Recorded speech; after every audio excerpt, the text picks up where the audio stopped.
Hello there everybody and welcome back to day 3 of the LJL Academy League here on the LJL officially unofficial Twitch channel. My name of course is Middlecart and I'm going to be joined by a fresh face today. Recollect coming in for the color casting. How are you doing, man? I'm not doing too badly, I was looking forward to getting onto these games, and must say the last game we got to watch was quite an exciting one, so I'm hoping the rest of them today will be at the same sort of level as that one. Same sort of, hopefully. Coming up, we do have Axiz Academy facing off against DFM Academy. Obviously, these are two teams whose main rosters are flying pretty high in the LJL, with them facing off in a semi-final this Saturday. But the Academy rosters, I feel like it's been a little bit a case of so near but so far for both of these teams.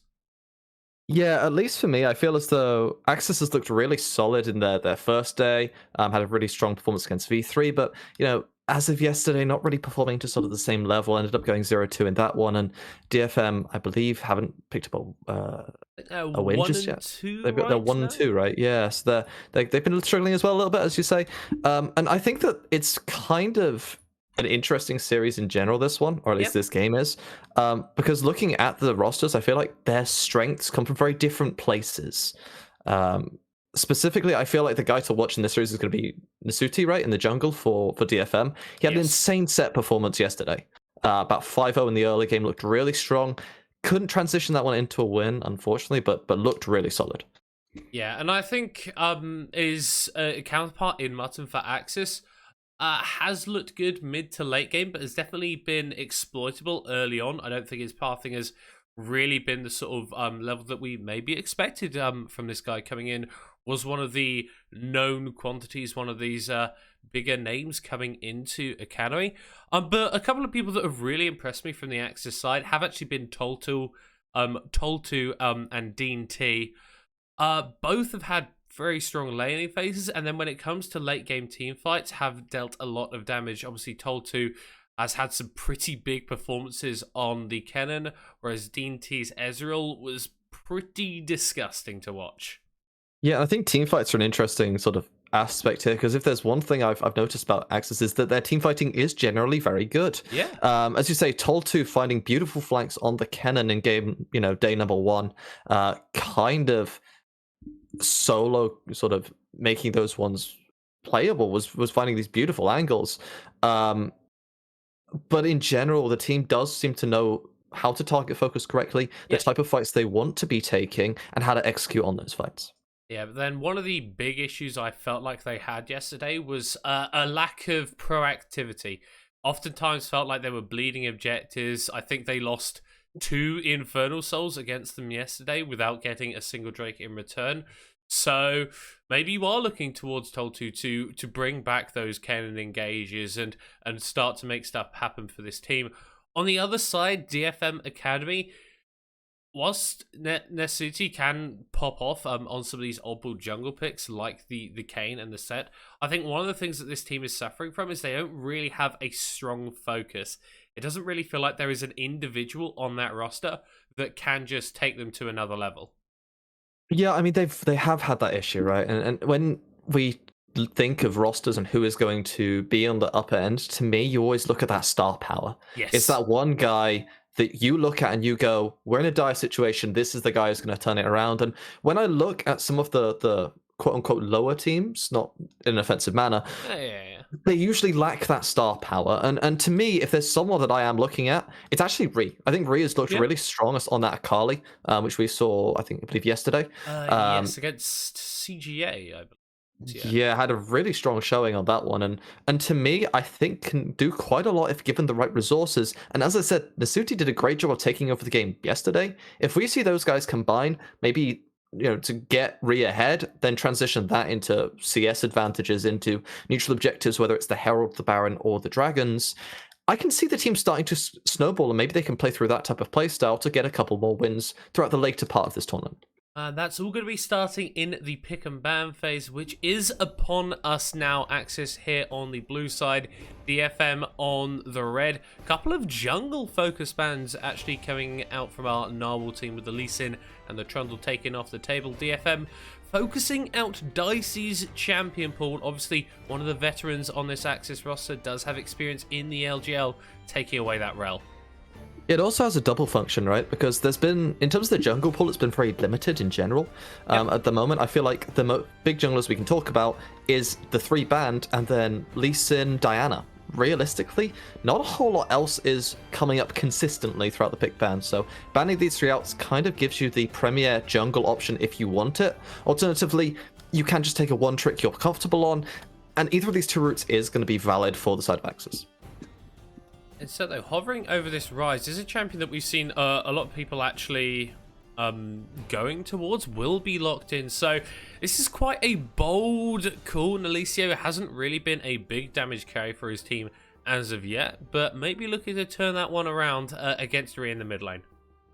Yeah, the Rise obviously playing towards that 1-3-1 split push fantasy, realistically speaking, but there are a couple of decent counters, and the Akali does come through. Rhea looks really strong on it, and we see the Xin Zhao come through as well. I kind of forgot about him because I assumed he would just be banned about in the first 3. Xin Zhao never makes it through.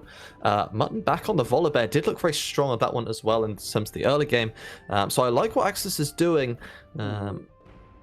The Ashe is interesting as well from D&T, and these are just going through quickly. We are quick firing through these pick ban. Well, yeah, both these teams clearly have game plans in mind, even though the pick order isn't necessarily what you would expect.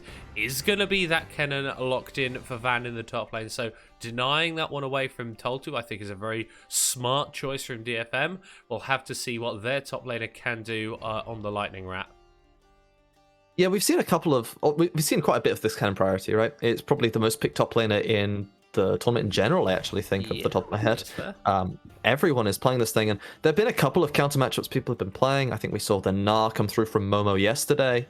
I would imagine now that the GP is now rising in priority, we could probably play the GP matchup as well. So there's a couple of things you can play, but DFM showing hard they want this hard dive composition being built up, and I expect to see members that can help facilitate that in the last couple of picks.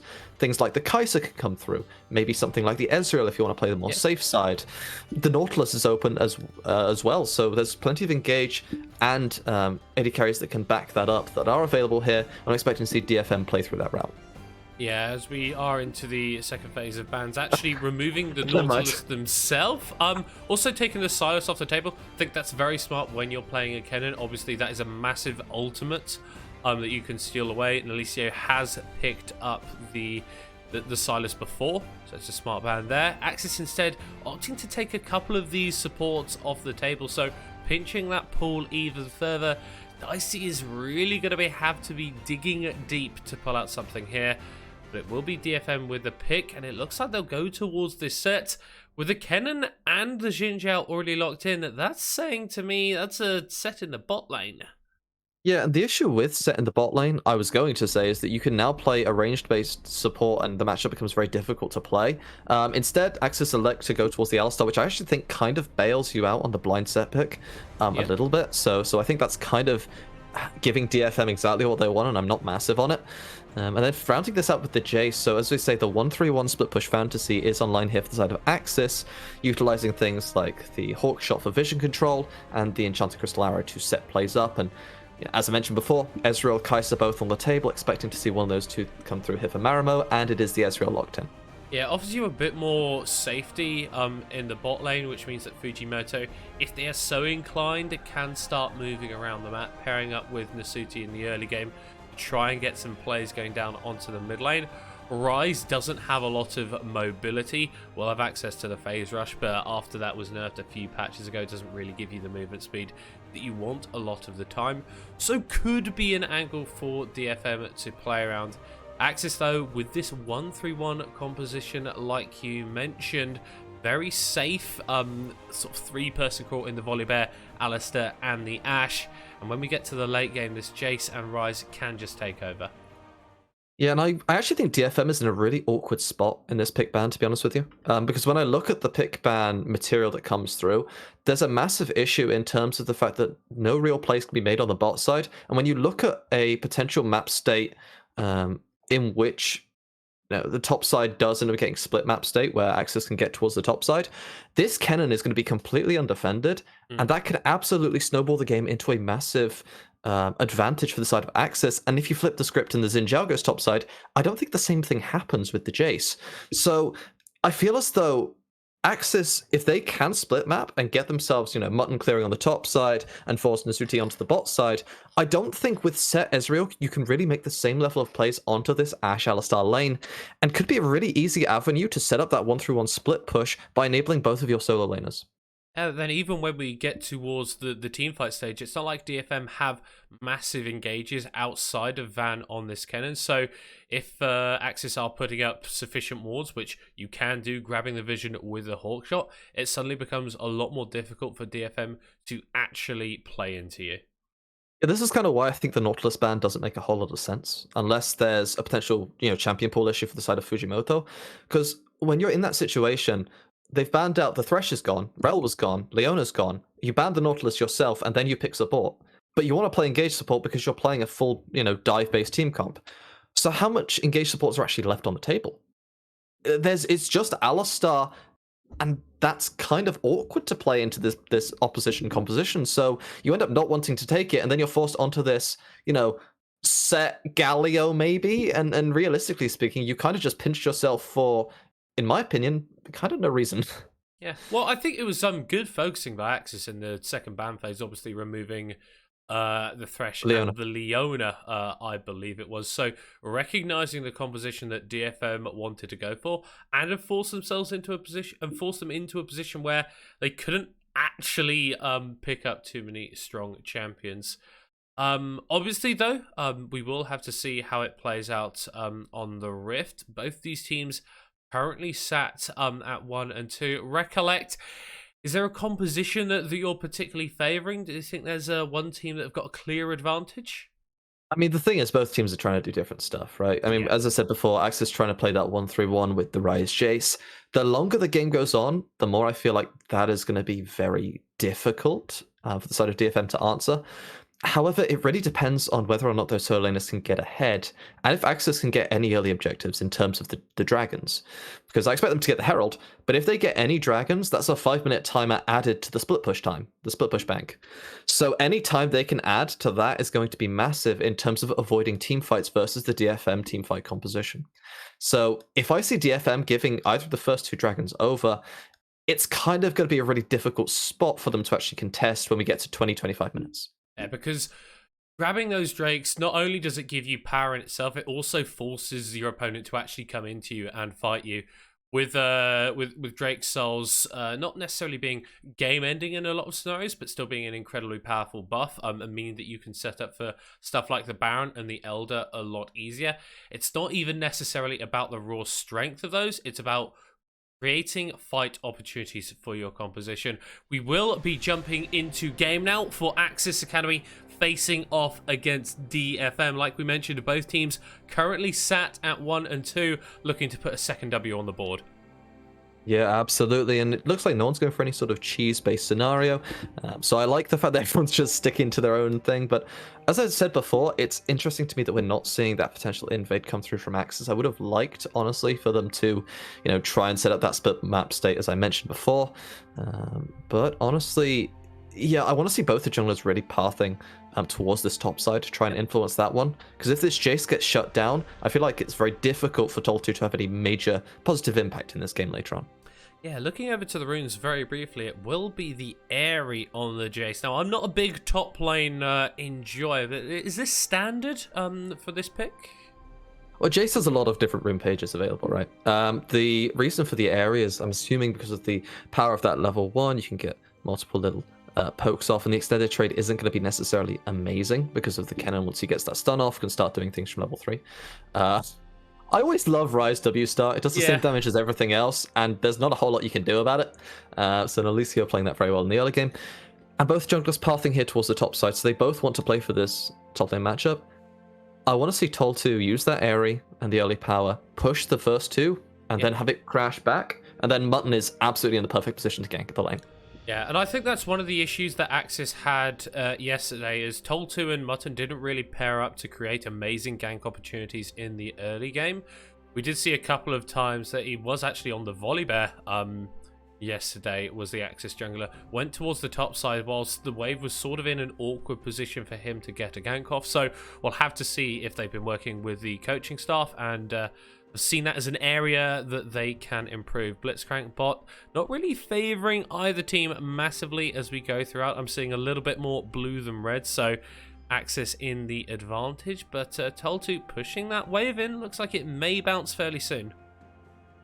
Yeah, the only issue is taking quite a little bit of poke there in terms of from the cannon, not landing those shot blasts just yet, and it is meaning that the health pool is going down. Had to pop a pot early, but yeah, because he wasn't able to crash that second wave, it does now create a bit of an awkward timer because Volibear will obviously just do the crab. Both junglers going to meet there, but thanks to Nalicio having himself priority, it doesn't really matter that the top wave isn't perfect because now you have excellent vision control on the enemy jungler. You can start ping-ponging the vision, and you know that the enemy jungler is forced into that bot crab because he doesn't have any prio.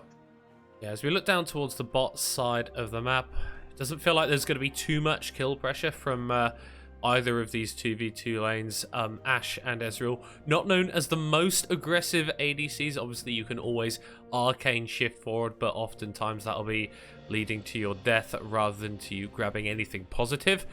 You've seen Asuti moving to this bot side, able to pick up the Scuttle Crab. So junglers trading pressure on opposite sides of the map. And with that Hawk shot, Axiz will know that this play is happening. Yeah, the thing is, though, is that this is actually an advantage to the side of Axiz if nothing happens here in the bot side because of the way that the jungle camps were cleared. It means that the Axiz jungler Martin is going to have a much faster second clear because he's just got the straight route as opposed to Nasuti going to that blue buff and then skipping the wolves and coming back to it later on, meaning that now his pathing is kind of going to be a bit awkward, meaning he's going to lose time, and as such Mutton can gain a slight advantage in terms of the CS department whilst also taking away these Krugs, which Nasuti couldn't get. Yeah, we'll be recalling in the bush, but the Xin Zhao might be wise to this. Spots out Volibear, who lands the stun, and there comes the side splitter. Forces the flash out from both junglers. Roam's coming through from the mid lane as Alicio's a little bit sooner to the play, but Mutton is getting chopped as DFM pick up first blood going on to Van. Yeah, Mutton with the greedy recall and gets punished there from the side of DFM. As I said, if he was able to get away with the play, he's going to be in an advantage state, but wasn't able to do so because of the collapse coming through from DFM. They've got the priority and they can move first. It does mean that Nalicio was able to shove in that mid wave and deny a little bit to Ree, but now he might be caught. Yeah, will be forced to use the flash here, you have to imagine, but that shuriken flip coming out, Nasuti not quite in range to audaciously charge on top of the Axiz mid laner, who has been quietly building himself a little bit of a CS advantage. Obviously, Akali in the early levels as a melee champion doesn't really have the same level of pressure as she does have post 6, but this is what you were talking about, Recollect, just a greedy recall. Yeah, you can't really be doing that when you have no priority. I mean, look at the top side. The Kenna moves much faster, meaning there's no way out through there. And Akali sacrifices quite a big wave to move to guarantee that kill. But it does mean that Button has absolutely nowhere to go, does go down. It's really mechanically easy from the side of DFM to execute. But the knowledge is there, and they do understand, though, that they had to sacrifice a bit of CS in the mid lane to make that play work. Yeah. But the kill going over onto Van, I think, is very important. We highlighted this Kennen as a pick that Toltu was very proficient on earlier on, well, a couple of days ago, I believe. Now Van picking it up for himself and really needs to be the big engage tool for DFM. A little bit more experience, a little bit more gold, a little bit more items on this Kennen. They're definitely going to be feeling good about that.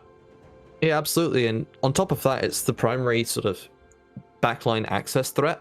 The Akali obviously can do the same, but it's significantly easier, I think, for the Kennen to get in there, as he can sort of just go around, lightning rush in and blow up any of the carries. So if he can get ahead, there's significantly less counterplay than if the Akali does the same, considering there is no flash here on Ree.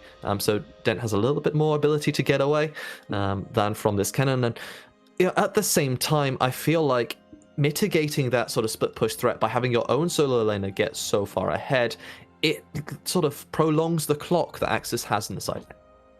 Yeah, as Asuti starting up this Drake, Mutton was spotted around the top side, attempting to get a gank off onto Van, but it wasn't coming to pass, and that means that Jinjao can start up this Drake, getting that off the board nice and early. Mountain not providing you massive amounts of stats, but you're never going to say no to couple of free armor and magic resist, and importantly, it denies the Drake away from Axiz. There isn't an objective that they have played around very well historically. If DFM can start stacking those up, it does give them a lot more power and a potential win condition. Yeah, not just that, they took it before the Herald spawn as well, which means that they can potentially be towards the top side in time to contest that one if they want to do so. So by taking it so early, there's no objective trade available for the side of Axiz. They also deny that first dragon, meaning that Axiz doesn't get that extra time to split push and to scale their solo lanes. So a nice situation here built up for the side of DFM. At the same time, though, I feel like they need to be pushing the pressure a little bit more. As Dicey's pushing it fairly aggressively on the bottom lane. Fujimoto able to pop the Haymaker. Takes basically no damage from that Sky Splitter. And every time DFM see Mutton on one side of the map, they're looking to grab something on the other. It's a very nice deep ward placed by Reed to spot out the Axiz jungler. Yeah, I love the usage of vision ping-ponging here coming on from the side of DFM. It's the classic play of you put vision on one quadrant, then you can use that knowledge or lack of knowledge to infer where the enemy jungler is. If you can't see him, he has to be on the opposite quadrant, and as soon as you see him enter that area, you just switch the vision, and then you have vision on the bottom side instead, in about 30 seconds time from now. In which case, you can always track the jungler really efficiently, and it becomes hard for Axiz to make aggressive plays. They're making an aggressive play onto this Rift Herald. DFM were able to grab the Drake before this spawn, so should have had first move, but it is the normal team picking this one up. We do see 5 members converging, though, on this topside river. Dicey lands the 3-person knock-up into the showstopper from Fujimoto. Here comes Van with a slicing maelstrom as the perfect execution slices through Access. Told to escapes on a slither of HP, but DFM get the fight as Marimo is not done onto Nalicio with the Mystic shots and the Arcane Shift. Dicey with another greedy recall. He gets taken down as well as it's 2 kills over to DFM. Yeah, DFM, they try for the play, but they don't have their mid laner there just yet. And whilst Nalio does end up teleporting in, it's too late. The play's already made from the side of DFM, and they've already won the fight before the Rise even arrives to the play. Combine that with Dicey getting a little bit greedy on the recall, you pick up a couple kills, you pick up a little bit of tower damage as well. And whilst Axiz did get that Herald onto their support, the amount of gold they lost might even mean that the charge isn't really going to be that beneficial. Yeah, we will have to see how they use that Rift Herald. Obviously, can provide you a lot of gold with these plates to still up, but it's an aggressive play made by Axiz, but they didn't have their mid laner. Dicey gets a good knockback into a Pulverize, but they can't take the rest of the fight. Yeah, I mean, Van just comes through from the slicing maelstrom, and Nalio only arrives now. The fight's already over at this point. Half of your members are just below half health themselves, so they can't really do anything left. And a little bit of Arcane Shift action, a little bit of poke. Nothing really going to happen down to Nalicio. My favorite part of that whole play, by the way, is just Dicey wasn't in the bush for the initial headbutt pulse. Recollect, we are getting TPs coming down to the top side. I think Axiz were looking for something, but DFM choosing to burn that summoner spell to snuff it out. Not a massive lead for the reigning LJL champions. Obviously not in the Academy League. 1,000 gold ahead. And that Mountain Drake, if Axiz are able to use this Rift Herald effectively, can cut that down a little bit, but are yet to pick up a kill in this game. And this is something that has really been plaguing Axiz for the past couple of days. Feels like when they're making plays, they're often not at the right times, and a lot of the time they're just not making any plays at all. Yeah, absolutely. And in this case, I think it was an issue of synchronization, right? Because if you're going to be going for that type of play, you can't use the Rise teleport reactively. It felt like Dicey wanted to go in, the rest of the team wasn't there, and then the counter engage comes through from DFN, and it just stomps the team fight. And now it feels as though, Axiz, they want to be proactive, they want to use this Herald potentially to have some value. And in fact, it has been spawned, but I don't really remember where. See it. Yeah. It was in the inventory of Dicey, so he's used it. Unless it was used during the replay. There's a decent chance that it was. Only I would assume topside. Yeah, only 2 plates left on that top lane tower, so I imagine that'll be where Shelly was popped down. Well, in that case, Axiz is in a little bit of a tough spot then, because now it's going to be much more difficult for them to make this counterplay. Remembering Van does have the teleport available on the top side, means Axiz kind of wanting to go towards the source of the global, as Mutton going to threaten that one. And I like this. They're going to be trading away the dragon, yes, but they couldn't contest it anyway. Instead, they're going to look for those top plates and potentially look for Toll to try and take that one in its entirety here. Yeah, a lot more gold onto this Jace is exactly what you want. Still as a CS lead up against Van, but Van will be the man TPing down into the bot lane. Dicey and DNT trying to fight it out. That's a very nice slicing maelstrom, but the Unbreakable Will keeps Dicey alive for a moment longer. Drops under his tower. Nasuti picking up that one. The Enchanted Crystal Arrow onto Fujimoto will not take him down. There goes the Haymaker. There goes a double kill onto the Xin Zhao. Oh, that's midi carry PTSD right there. Axiz, unfortunately, their bot lane, unable to survive that one. And I feel as though when you see that many members, you've just got to try and play the tower dive as best you can. There's no real way you can run out of this kind of situation. There's just too many people. And Dicey learns that the hard way, does end up getting sliced and diced by multiple members there of the side of DFM. Potentially, you can pick up one, maybe, if you play the 5v2 team fight under the tower well, but it feels like Axiz, they get split. The AD carry wants to stay for safety, Dicey wants to run, and I can understand the logic from both perspectives, but from the perspective of the AD carry, there's no way Dent can run there. If he runs, he's going to get blown up by the enemy Akali, and there's nothing you can do, so wants to play towards the tower, and Dicey thinks he can make it out, so tries to run on his own, and they get split, they get cut down, and it's just 2 free kills there to DFM. Yeah, for Axiz, so it really is a story of the bot lane versus the solo laners, 0-4 down that portion of the map, whilst CS leads and 0 kill participation for their solo laners. We will have to see if that time spent without helping their team away from the rest of them can pay dividends for Axiz. My favorite part of this game is just looking at the KP, and you just see that Axiz, their bot lane, has 4 deaths and no kills on the enemy bot lane at all. So it's been a rough one. It's been a rough one. But obviously that investment is going towards those solo laners, like you said. And if we look at the gold graph that is conveniently being displayed here, Toll2 up about 700 gold now in the isolated matchup, got that Eclipse, and is at the point now where it can really start to influence this side lane matchup against the Kennen. Well, that's a flash roll from the Licio, gets the route down onto the Xin Zhao, exhausted as well as Van is trying to 1v1 Toll2 up in the top side of the map, will not be winning out that one. Meanwhile, the Enchanted Crystalline Arrow landing onto members of DFM as Fujimoto is on the wrong side as well. And Axiz grabbed 3 kills for one out of nowhere, really. Yeah, absolutely. Coming through from the power of Axiz, they end up making the first play with a numbers advantage, and Toll2, as I said, gets the solo kill over Van, so excellent stuff. Combine that with Dent able to snipe for the last hit with the Enchanted Crystal Arrow, which is always fun, but might be a little bit of trouble here because Ree is moving. But there's enough room. Ashe with her passive plus a red buff, that's plenty of slows.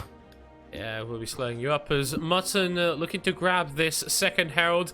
A little bit less drama than the first one going down. We'll hopefully be able to use it a little bit more effectively as well. Mid lane tower could be a potential angle, but this is how the fight happened. Yeah, and it just starts with Van being a little bit greedy for the vision and doing that Scry's Bloom reveals where you are as well. Now, Alicia with a bit of an awkward flash, but in the meantime, Van getting solo killed by Toll2. And just take a look at the Enchanted Crystal Arrow here.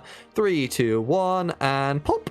There's a death onto the enemy from a little bit of sniperino action there from the bot side. And the rest of the fight is a pretty easy cleanup. They perform the solo queue strat of the controversial 1 at a time strat, and everyone dies. Yeah, it was very well secured.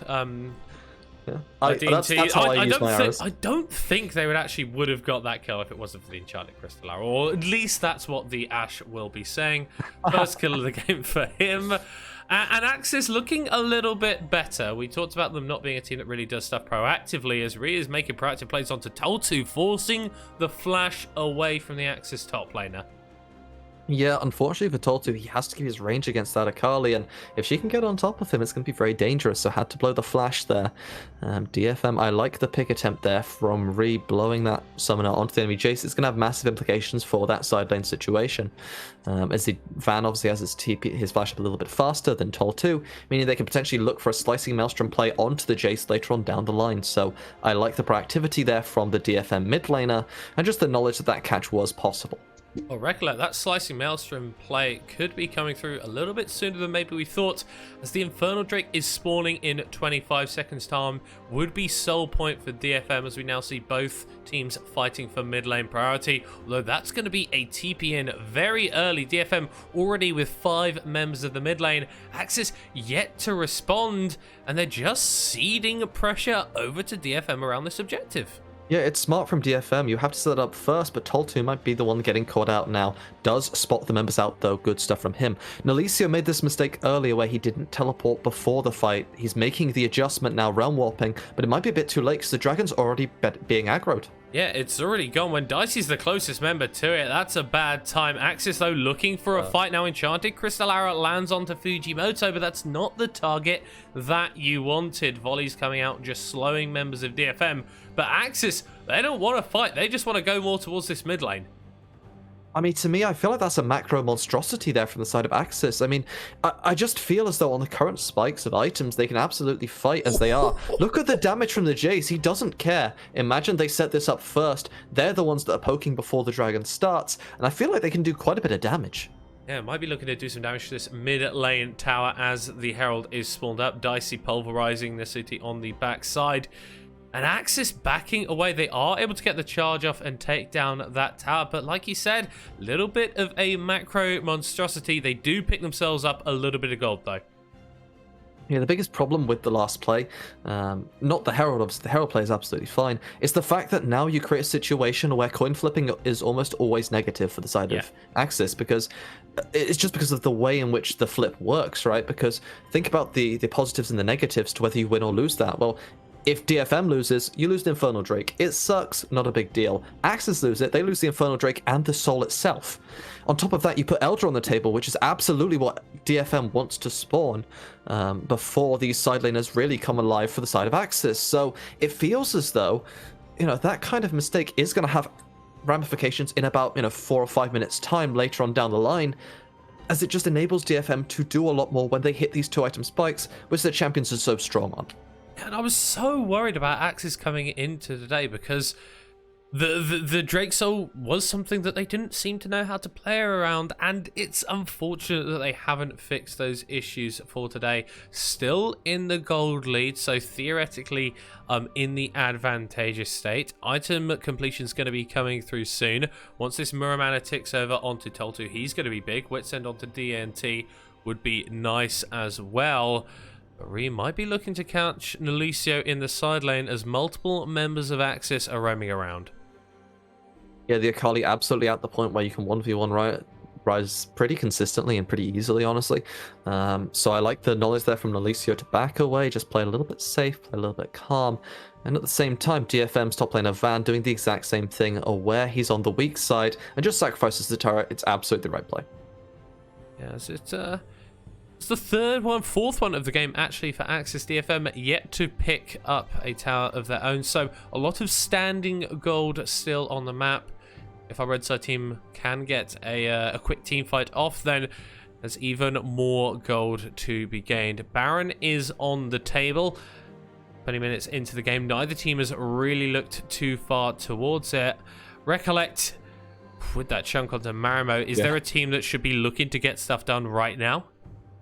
I mean, it's a difficult one, right? Because they both have reasons not to do it. The side of DFM, they just want to wait for the Infernal Dragon and flip it. It's absolutely going to be beneficial to them to attempt that, so there's no reason for them to force anything beforehand.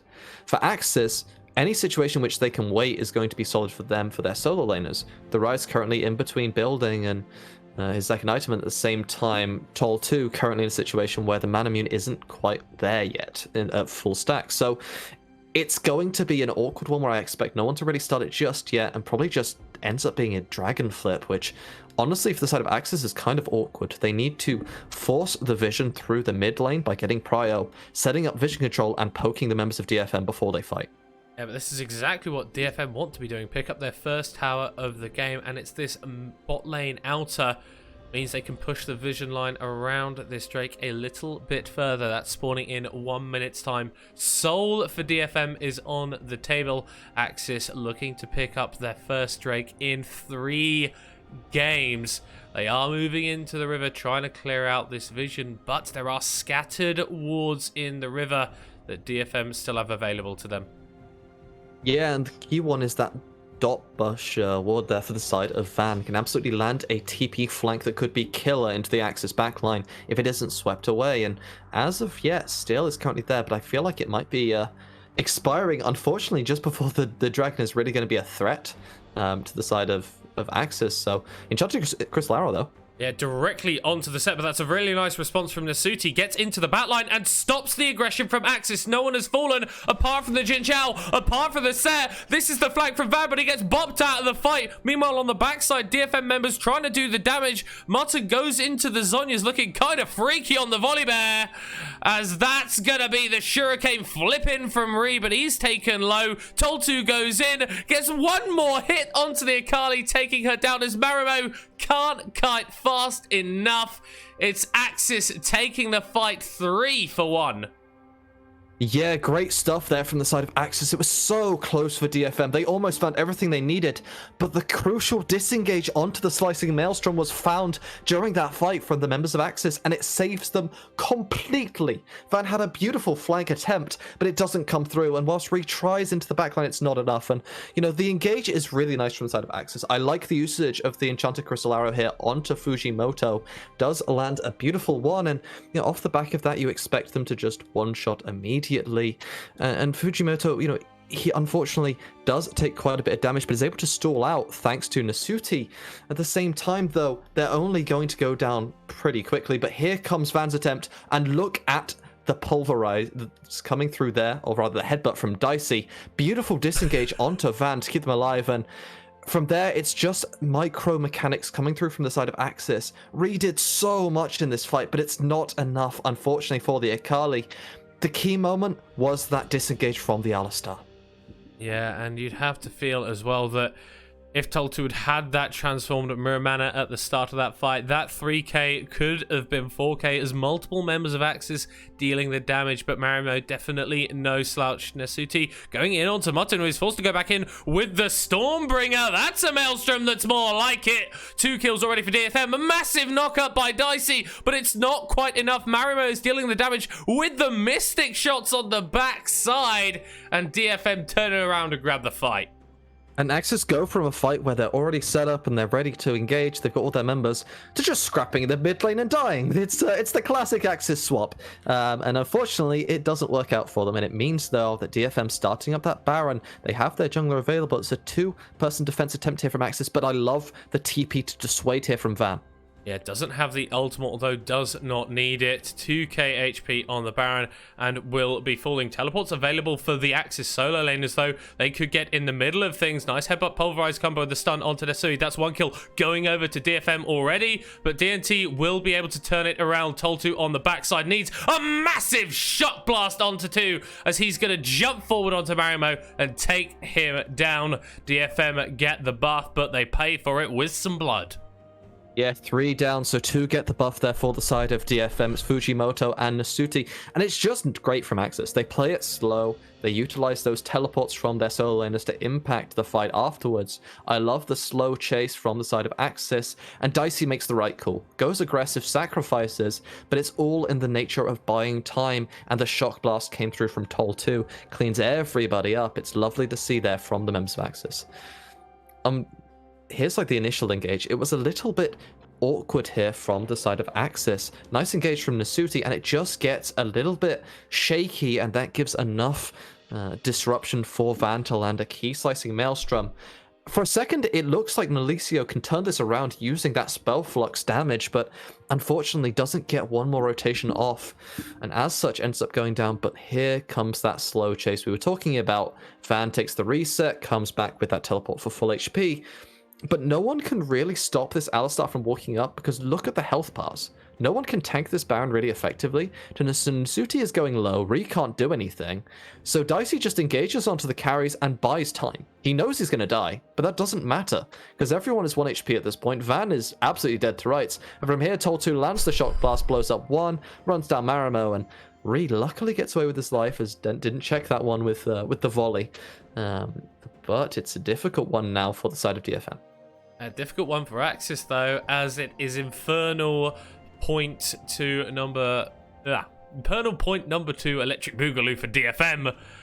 As that Drake is spawning in a minute's time. I think Axiz will be a little bit more confident around this one than previous fights, as they've actually started to show a little bit more grit than we saw from them yesterday in the past 10 minutes or so. 3 items now completed for DNT, as well as 3 items on Toltu. That Jace is going to be hitting like a truck.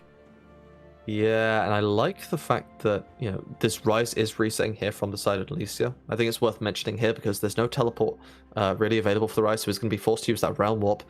And as I said, that just cancels the base, because of course, why wouldn't they? Why am I ever allowed to make a point? It's okay. But it seems as though Axiz, they are learning from their mistakes in this game. They're starting to set up from the objectives beforehand and use the poke that they have with this Jace, as well as to an extent with the Ashe as well. If they're able to set up well, it feels like they can do quite a lot better than if they're the ones entering into DFM. At the same time, though, they haven't had the time to set up the vision control this time round, and that means the Kennen flank and the Akali flank are both definitely options. Yeah, but Van doesn't have the teleport, so we'll need to be going on a secret agent mission to find himself that flank, or maybe just runs through the front door. Drake is on the table, started up immediately by Axiz. Where is Nasuti? On his way now, 3k, 2k. We're not going to have a burger flip here, as that's a very big shot blast onto Ree on the backside. Here comes Van into the back line with a huge slicing maelstrom. The Drake going in favor of DFM, but Axiz looking to take the fight. Nasuti tanking up loads with the Sterax, but it's multiple members dropping for DFM. Somehow, Axiz is still alive, but maybe for not much longer, as Marimo gets it forward. One more auto, and the Ezreal cleans up the fight for DFM. It's a quadra kill coming through there from the side of Marimo. Picks up absolutely everyone he wants to. And the key moment to me, though, is it feels as though Axiz, they play the fight really oddly. They don't focus the right call, in my opinion, should be you focus the dragon and you use the pulverize headbutt pulver combo from Dicey to disengage it, but no one is focusing the dragon. Nasuti is just hitting that one for free, and then the slicing maelstrom comes through onto absolutely everyone except Dean. It's beautiful from Van. Essentially blows up members, but credit where credit's due, Axiz, they play afterwards. They dodge most of these spells coming through, but it's not quite enough here from Dean. The health bar isn't large enough now to fight this Ezreal, because Marimo is basically untouched the entire time, and as such can deal out more than enough damage to carry the team fight. Yeah, man, LJL and ADC's name a more iconic duo. Actually, Dean T doing more damage than his counterpart in that fight, ultimately wasn't able to win it out. Like we saw, huge slicing maelstrom from Van. Marimo getting 4 last hits on the backside. Feeling very good about that one. Now DFM looking to get more going. TP coming forward. It's a nice enchanted crystalline arrow onto Ree, but that's not going to stop the fight from happening, as Fujimoto gets jumped onto by Dicey, who's in that unbreakable will, but is very, very low. This mid lane tower still standing for Axiz, and with the spell flux from Nalicio, they're able to delete the wave and dissuade the dive. But Baron is on the table in 30 seconds. DFM will be happy with the pressure they gained. Yeah, and the problem here for the side of Axiz is they're not being given time to set up their 1-3-1, to set up their split pushing components, because the side of DFM is just engaging consistently. It's nice to see the side of DFM going for these aggressive plays, knowing they have that infernal advantage, knowing they have decent itemization right now, specifically on this Ezreal. If Marimo can deal damage, he can do quite a bit, as you can see. But he has to be a little bit careful at the same time, because an Enchanted Crystal Arrow or any sort of CC combined with this Jace damage is more than enough to blow up the Ezreal. More than enough to blow him up, but he does still have access to that cleanse. So you get one get out of jail free card in the team fight. Has been performing very well. 7-2-7 on the Ezreal. And Nasuti, you talked about him in the pregame, has looked immense on the Xin Zhao. Actually has the highest experience in the game. Has an 80 CS lead over Mutton on the other side. And this Xin Zhao has been so impactful in fights. Yeah, absolutely. Becomes an absolute monster later on down the line, because the biggest issue with this Axiz composition is the fact that they are very ranged, and it means that Nasuti gets a lot of value from that ultimate. Can deny a lot of damage and buy a lot of time. But on the subject of ultimates, Realm Warp used here to start the Baron. It's so smart. Look at the lack of vision. There's no way that DFM can get there in time. DFM knew this was going on, though, but it's already dropping down to 3k, 2k. One more hit will take it out, and that's the Baron going to Axiz, but Van is on the front side. Beautiful Enchanted Crystal Arrow to stop the engage from DFM. Fujimoto gets the face breaker onto 2, but Mutton pops over the wall. It's going to be a sacrificial cow for Dicey. Axiz, though, they won't want to give this up. Multiple members walking down towards Axiz, but they can't get in. Beautiful play from the Narwhal team.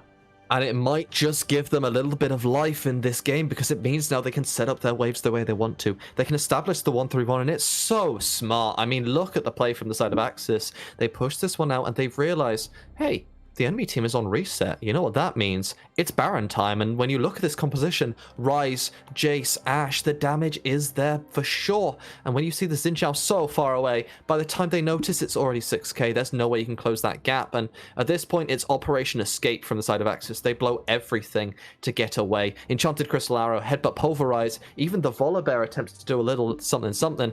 They realize at the end, Dicey is going to have to go down, but a 1-for-4 in exchange for that Baron buff, I'm going to be pretty happy with that one overall. Yeah, it's extraordinarily decisive play from Axiz in a deficit. It's DFM with the Infernal Soul. It's DFM that have been forcing the fights, generating the pressure, but Axiz are far from down and out. 33 minutes on the clock. Gold League negligible. Elder spawning in a minute's time. We're seeing DFM members starting to tick towards those level 60 marks that have already been achieved by the solo laners of Axiz. If Van can get in there with a multi-man level 3, rank 3 slicing Maelstrom, he can just tear Axiz apart. But they're no slouches either. Nalicia will be dealing a lot of damage on this Ryze.